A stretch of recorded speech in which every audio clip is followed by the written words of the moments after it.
that make the difference. This is Agidigbo News, 88.7 FM.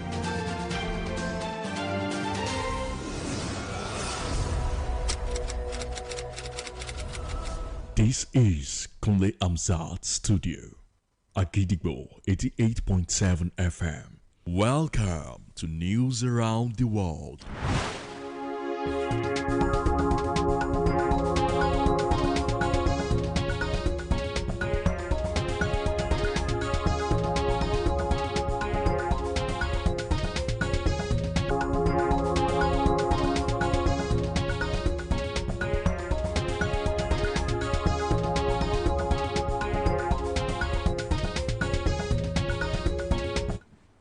Good evening and welcome to News Around the World on the most listened to radio station, Agidigbo 88.7 FM, Ibadan.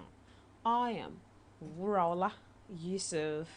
The headlines: a Senate confirms Oyewole as Supreme Court Justice. Makinde trusts judiciary to clear PDP's legal hurdles. Trump slashes tariffs on India after he says Modi agrees to stop buying Russian oil. Clintons agree to testify in Epstein congressional probe ahead of contempt vote. Rosenau is confident Chelsea will perform in big games ahead of Arsenal clash. Now the details. The Senate today has confirmed the appointment of Justice Joseph Oyewole as a Justice of the Supreme Court of Nigeria. The confirmation followed the consideration of a report by the Senate Committee on Judiciary, Human Rights and Legal Matters, chaired by Senator Adeniyi Adegbomire, APC Ondo Central, as he urged the Senate to receive and adopt the committee's findings on the nomination of Justice Oyewole, a Justice of the Court of Appeal. It will be recalled that President Bola Tinubu had last Tuesday forwarded a letter to the Senate seeking Oyewole's confirmation in line with Section 231, subsection 2 of the 1999 Constitution as amended, and the letter was read on the floor by Senate President Godswill Akpabio. Afterwards, Akpabio referred a request to the Judiciary Committee for screening and report, which culminated in today's confirmation. The Oyo State Governor, Engineer Oluseyi Makinde, has expressed confidence in the judiciary to resolve the lingering legal issues affecting the People's Democratic Party (PDP), saying he believes the truth and victory will ultimately prevail for the party. The governor made this known during the official commissioning of the PDP Secretariat, named after a former state chairman of the party, Chief Omokunmi Mustapha. Agidigbo FM news correspondent Oluwapemi Bamidele was at the event. Here is the report. Was another landmark achievement by the Oyo State Governor, Engineer Oluseyi Makinde, as members of the People's Democratic Party in Oyo State and beyond came together to commission the newly built People's Democratic Party (PDP) Oyo State Secretariat, named after a former chairman of the PDP in Oyo State, Chief Omokunmi Mustapha. The edifice was commissioned by the national chairman of the People's Democratic Party, PDP, Dr. Kabir Turaki, while Governor Makinde handed over the secretariat documents to the national chairman of the party. In his address, the Oyo State Governor, Engineer Oluseyi Makinde, charged the members of the People's Democratic Party, PDP, to remain steadfast and committed to the truth. Governor Makinde expressed regret over working with party members whom he accused of betraying the PDP by aligning with the opposition during the 2023 general election. That a lot of you are concerned. PDP, what is happening? Well, you're in Ibadan. This is the political, administrative, and cultural capital of the Yoruba race. Governor Makinde, however, reiterated his confidence in the Nigeria judiciary to resolve the lingering legal issues affecting the party, expressing optimism that truth and victory will ultimately prevail for the PDP. In their various goodwill messages, the chairman of the party, Honorable Dayo Ogungbero, the Deputy National Secretary, Architect Koshodo, the PDP Southwest Chairman, Honorable Kamarudin Ajishafe, former Speaker of the Oyo State House of Assembly, Senator Monsurat Sumonu, former First Lady of Oyo State, Chief Mutiat Dadoja, and the Chairman of the State Elders Council, Chief Saka Balogun, commended Governor Makinde for his magnanimity in delivering the edifice. They praised the governor for revitalizing the glory of the PDP in the state and urged party members to remain steadfast and committed to the cause of the party as it works towards regaining its lost position. The newly commissioned building featured offices for executive members, a conference hall, power generating sets, solar power facilities, and other modern amenities. Oluwapemi Bamidele, Agidigbo FM News.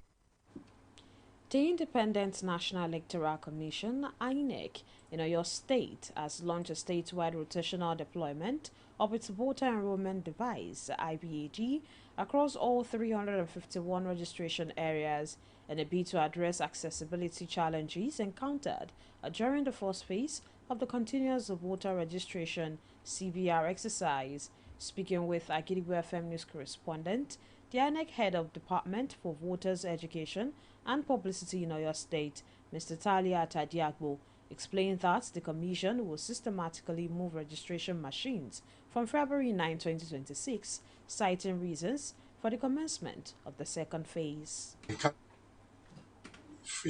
Among them were the distance problem, distance of the registrant from the Habud to the INEC local government offices, challenges of terrain, challenges of the crowd that come out for the exercise due to the only place where you can register is only the INEC office, either at the local government or at the state office. It is due to all these challenges that also in the movement of the registration exercise to our respective areas. Mr. Talia Tadiagbo urged citizens to take advantage of the initiative, noting that it aims to bring voter registration closer to citizens, particularly in remote, rural, and underserved communities. Furthermore, Mr. Adiagbo cautioned citizens against surrendering their permanent voter cards, PVCs, to individuals seeking to extract information or use them for unauthorized purposes, emphasizing the importance of citizens' awareness of their rights and remaining vigilant. Panic and confusion gripped commuters at Tiworo today, following a fatal road accident involving a truck that reportedly lost control due to brake failure.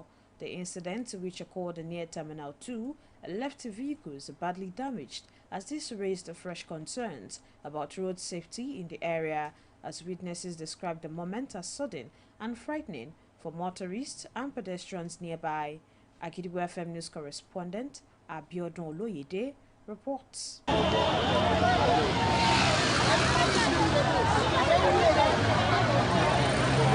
A truck coming from Iwo Road collided with a 18-seater bus and Mekra at the exiting Terminal 2 of the Iwo Road bus terminal, leaving many people injured. On arrival to the scene of the accident, Agidigbo FM crew saw that officers of the Federal Road Safety Corps had arrived and had rescued the passengers inside the bus and removing the scrap of the Mekra and bus under the truck.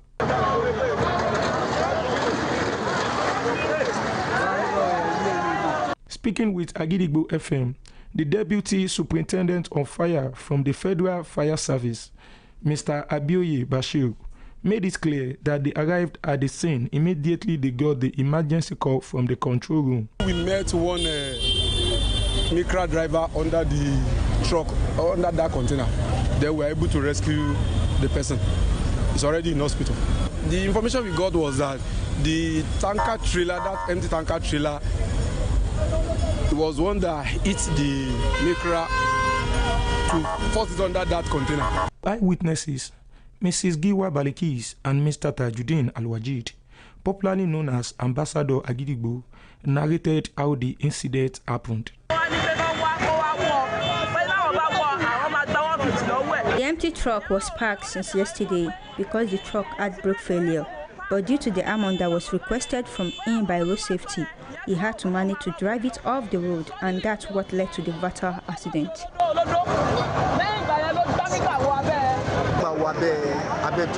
The truck has brake failure, and that's what led to the accident. The Iwo Road accident serves as a painful reminder of the dangers posed by poorly maintained vehicles out to our roads.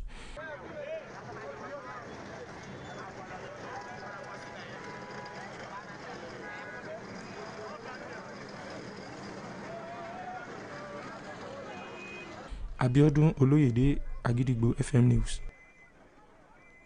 Now it is time to link up with our United Kingdom studio for the foreign news. From Kunamza studio, Agidigbo FM, United Kingdom, I am Olushola Damilola. Resident doctors in